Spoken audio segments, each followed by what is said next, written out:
അല്ലാഹു റസൂലുള്ളാഹിന്റെ ഹക്ക് കൊണ്ട്, ബദരീങ്ങളുടെ ഹക്ക് കൊണ്ട് ശൈഖുന പ്രഖ്യാപിച്ച ഈ പാവങ്ങൾ, പടച്ചവനെ 850 പാവങ്ങളുടെ ജീവിതം ഒരു ബിൽഡിങ്ങിൻ്റെയോ മറ്റൊക്കെ ആണെങ്കിൽ നീട്ടിവെക്കാമായിരുന്നു. ഒരു പാവങ്ങൾ ജീവിതം പ്രതീക്ഷിച്ചിരിക്കുന്നവർ, അവർക്ക് വേണ്ടി ഇന്നലെ ശൈഖുന ഒരു ചലഞ്ച് പ്രഖ്യാപിച്ചു. 24 മണിക്കൂറായപ്പോഴേക്കും 1,11,000 അഥവാ 1,12,000 രൂപ, 13,000 ആളുകൾ അതിൽ പങ്കെടുത്തു. അല്ലാഹ് നീ കബൂലാക്കണേ റഹ്മാനേ.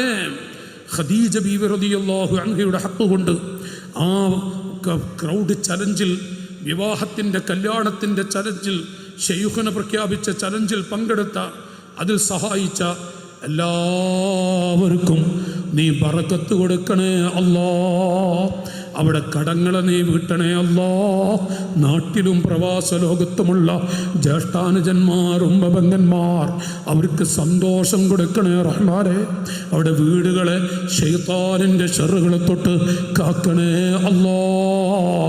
അവിടെ മനസ്സിലെ പ്രയാസങ്ങളെ നീ തട്ടി നീക്കണേ റഹ്മാനെ. ഈ ചലഞ്ചിൽ നാളെയും ഇന്നും നാളെയും മറ്റന്നാളുമായി പങ്കെടുക്കുന്ന 10,000ങ്ങൾക്ക് നീ ബറക്കത്ത് കൊടുക്കണേ റബ്ബേ. അവർക്ക് സന്തോഷം നൽകണേ റഹ്മാനെ. മരിച്ചുപോയ ഖബറുകൾ നീ പ്രകാശിപ്പിക്കണേ.